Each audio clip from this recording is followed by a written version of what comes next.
तूफान मिलेगा।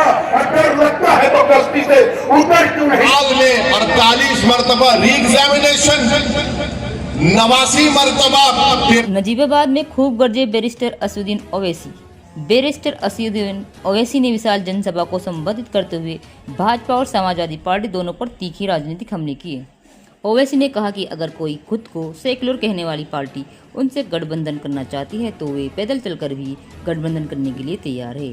भाजपा की बी टीम कहे जाने के आरोपों पर उन्होंने पलटवार करते हुए कहा कि जब अखिलेश यादव मध्य प्रदेश के मुख्यमंत्री मोहन यादव की तारीफ करते हैं तो क्या उन्हें भाजपा की ए टीम कहा जाएगा। उन्होंने पेपर लीक के मुद्दे पर भी सरकार को घेरा और दावा किया कि पिछले 10 वर्षों में 89 बार पेपर लीक हुए, जिनमें कई मामलों का संबंध गुजरात की प्रिंटिंग प्रेस से रहा, जबकि 48 बार दोबारा परीक्षाएं करानी पड़ी।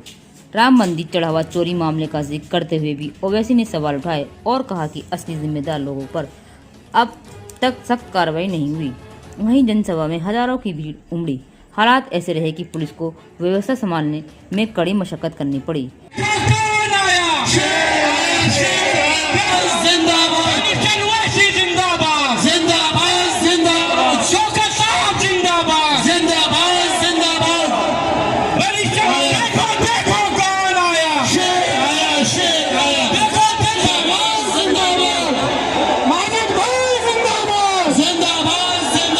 तस्लीम साहब को आपने तस्लीम किया, मगर ये ऐसे तस्लीम साहब हैं जिन्होंने नजीबाबाद की जनता को तस्लीम नहीं किया, मुस्तरद किया।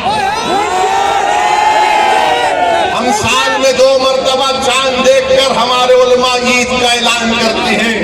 ये ऐसा चांद है जो 5 साल में एक मरतबा नजर आता है। और आपने बीजेपी के डर से उनको वोट दिया तो तस्लीम साहब ने समझ लिया कि मुझे नजीबाबाद में कुछ काम करने की जरूरत नहीं है। मैं बीजेपी का नाम लेके डराऊंगा तो लोग मुझे तस्लीम कर लेंगे।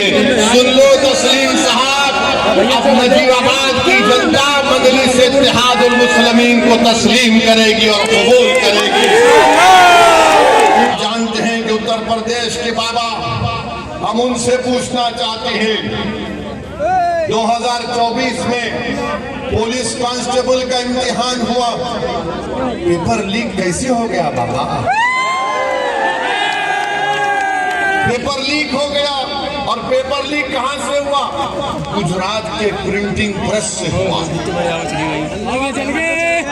पेपर लीक आप जानकर तकलीफ होंगी कि 10 साल में 48 मरतबा री एग्जामिनेशन हुआ भारत में।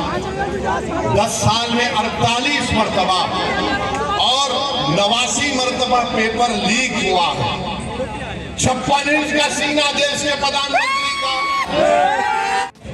ये सुप्रीम कोर्ट ने कहा था।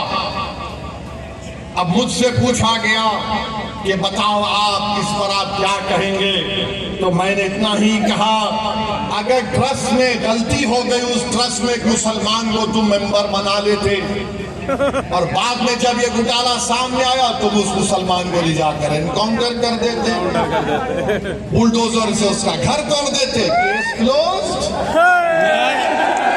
चंपक तो मजे में है, चंपक अभी पूरे चंपक मजे में है।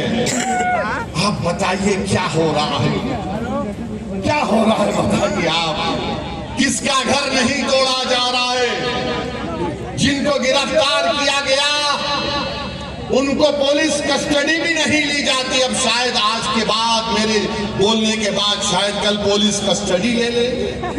बताओ आज क्या हो रहा है उत्तर प्रदेश में। मेरे अजीज दोस्तों और बुजुर्गों, हम आपसे अपील कर रहे हैं कि अपने इत्तेहाद को मजबूत करिए। और ये बीजेपी आरएसएस वालों से पूछना चाह रहे हैं, ये पाकिस्तानी है, ये जिहादी है, ये बांग्लादेशी है, तो ये राम माधव जाकर पाकिस्तान से ट्रैक टू डिप्लोमेसी कैसा कर रहे हैं आरएसएस के? वो पाकिस्तान जिसने पहलगाम में भारत के 26 लोगों को गोली मार दी थी, वो पाकिस्तान जिसकी सपोर्ट पर दिल्ली में लाल किले पर सुसाइड बॉम्ब के जरिए 50 लोगों की मौत हुई, जिसमें हिंदू मुसलमान मारे गए, बोलो बीजेपी बीजेपी वालों बोलो, भारत के प्रधानमंत्री कैसे राम माधव जाकर बात कर रहे हैं। अगर बात करने वाले का नाम राम माधव जो आरएसएस के नहीं होता, ओवैसी होता, तो टीवी वाले आसमान को सर पे उठा लेते थे। तो तुम पाकिस्तान से बात करें, अरे हमको पाकिस्तान से क्या लेना देना। हमारे बुजुर्गों ने उस वक्त पाकिस्तान का रुख नहीं कि हमने भारत को अपना सरजमीन माना और मानते रहेंगे इंशाअल्लाह। दोस्तों, हमारे साथ जुड़े रहने के लिए बेल आइकन पर क्लिक करके चैनल को सब्सक्राइब करें, वे नोटिफिकेशन दबाना ना भूलें।